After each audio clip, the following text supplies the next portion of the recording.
G'day team and welcome back to another video, and today we're going to be looking at the chain rule of differentiation. Now what this allows us to do is find the derivative of composite functions.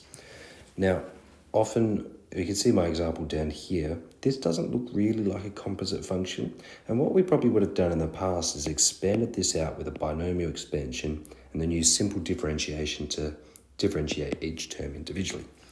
Now, yes, that will still work, but it does take a long time. So this allows us to calculate the derivative of composite functions really simply. So if y is equal to g of u, where u is a function of x in terms of f of x, then the derivative dy by dx is equal to the derivative of y with respect to u. So we use the power rule in terms of this.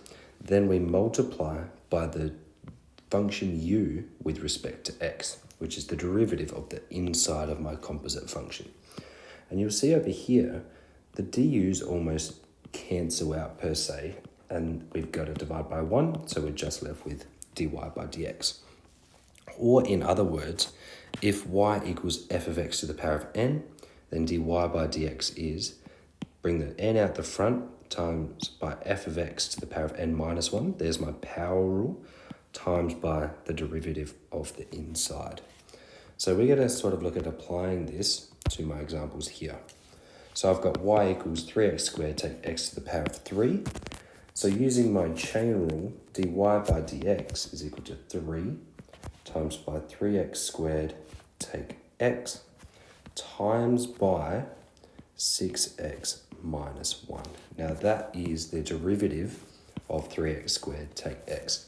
Now I am missing my power of 2 there. So we only take down the power by 1. All right? And we can leave it like that. That is nice and simple. If a question asks you to show that it is equal to something specifically, you might have to simplify this a bit further. But as long as you can apply that chain rule like that, we're more than happy. So let's do a bit of a trickier example. A bit like the power rule, we can't have surds and we can't have fractions. So the way we rewrite this function to allow us to apply the chain rule is bring it to the top, so x squared plus 2.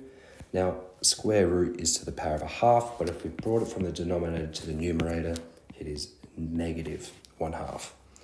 So now we can apply our chain rule, so f dash of x is negative 1/2 x squared plus 2 to the power of negative 3 over 2, so taking 1 off, and then multiplying by the derivative of the inside, which is 2x. Now this is a pretty simple one to sort of simplify. We could take the negative 1/2 and multiply by 2x. We get negative x squared plus 2, negative 3 over 2. But if you leave it like this form here, that is more than fine as well. And that's really it. It's nice and simple. This is a very small little rule that will be implemented in future videos. So make sure you practice a bunch of these questions, and we'll see you in the next video.